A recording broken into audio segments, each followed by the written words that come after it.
Hi friends, நம்ம வீட்லேயே இந்த மாதிரி டேஸ்ட் அண்ட் கிறிஸ்பியான பாப்கார்ன் ரெடி பண்ணலாம். அதுக்கு ஒரு வாணலியில் நெய், ரீஃபைண்ட் ஆயில் சேர்த்து அதோட மஞ்சள் தூள், உப்பு சேர்த்து நல்லா கிளறி விட்டுடலாம். கிளறிட்ட அப்புறம் கார்னையும் சேர்த்துடலாம். கார்னையும் சேர்த்துட்டு ஒரு 2 மினிட்ஸ் போல் நல்லா கிளறி விட்டுடலாம். அப்போ தான் எல்லா கார்னுமே ஆயில் அந்த சால்ட் அண்டு மஞ்சளோட நல்லா மிக்ஸ் ஆகி வரும்.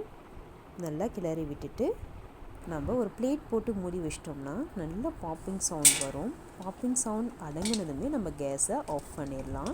ஆஃப் பண்ணிவிட்டு நம்ம ஓப்பன் பண்ணோம்னா கிறிஸ்பி அண்ட் டேஸ்டியான பாப்கார்ன் ரெடி ஆகிடும். அவ்வளோதான். எங்கள் குழந்தைங்களுக்கு நான் செஞ்சு தரக்கூடிய குவிக் ஸ்நாக் ரெசிபி இது. நீங்களும் உங்கள் குழந்தைகளுக்கு செஞ்சு கொடுங்க. இதுக்கு ஜஸ்ட் ஒரு 2 to 5 மினிட்ஸ் தான். நம்ம போடுற அளவை பொறுத்து தான் இந்த டைமிங் எடுக்கும்.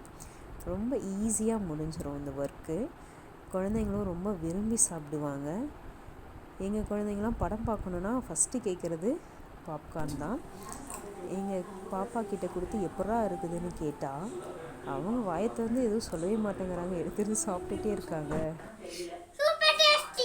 தேங்க்யூ.